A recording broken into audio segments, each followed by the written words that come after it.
భీమవరానికి వెళ్ళారు పవన్ కళ్యాణ్. అక్కడ తెలుగుదేశం నాయకురాలు ఇంటికి వెళ్ళారు, బీజేపీ నాయకుల ఇంటికి వెళ్ళారు, పలువురు నాయకులు ఇళ్ళకి వెళ్ళారు. తప్పలేదు, ఆయన పొత్తు పెట్టుకోవాలనుకుంటున్నారు కాబట్టి వాళ్ళందరికీ వీళ్ళకి వెళ్ళటం, వాళ్ళందరితో మాట్లాడటం ఇది జరిగింది.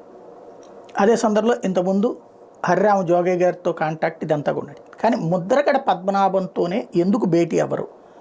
ఆ మధ్యన అయితే జనసేన వాళ్ళే చాలామంది పోస్టులు పెట్టేశారు.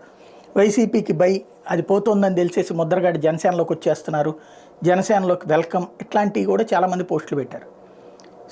తర్వాత బొలిశెట్టి శ్రీనివాస్ గారు తాడేపల్లిగూడి నుంచి పోటీ చేయాలనుకున్నట్టు, జనసేన అభ్యర్థిగా పోటీ చేయాలనుకుంటున్నటువంటి ఆయన బహిరంగంగా చెప్పారు, ముద్రగడ దగ్గరికి పవన్ కళ్యాణ్ రాబోతున్నారు, ఈ 20వ తారీఖు కానీ 22న కానీ ఆ 2 రోజులు ఏదో ఒక రోజు వస్తారు అన్నటువంటి,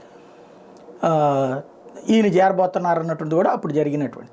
తీరా చూస్తే గోదావరి జిల్లాకే వచ్చినటువంటి పవన్ కళ్యాణ్ ముద్రగడని ఎందుకు కలవలేదు అంటే, ఒకటి ఈగో క్లాష్ అయ్యి ఉండాలి, అంటే మరొక కాపు నాయకుడు అని అంగీకరించలేక క్లాష్ అన్న అయి ఉండాలి, లేదా ముద్రగడని తను నమ్మకపోయన్నా అయి ఉండాలా, లేదా ముద్రగడని పార్టీలోకి చేర్చుకుని పదవిచ్చే పరిస్థితుల్లో లేకుండా ఉన్నాం కాబట్టి వద్దనన్నా అనుకుని ఉండాలా, లేదంటే చంద్రబాబు నాయుడు గారు ఫీల్ అవుతారు కాబట్టి, ఎందుకంటే బాబుకి వ్యతిరేకంగా పెద్ద పోరాటం చేశారు కాబట్టి ఫీల్ అవుతారనన్నా అయి ఉండాలి.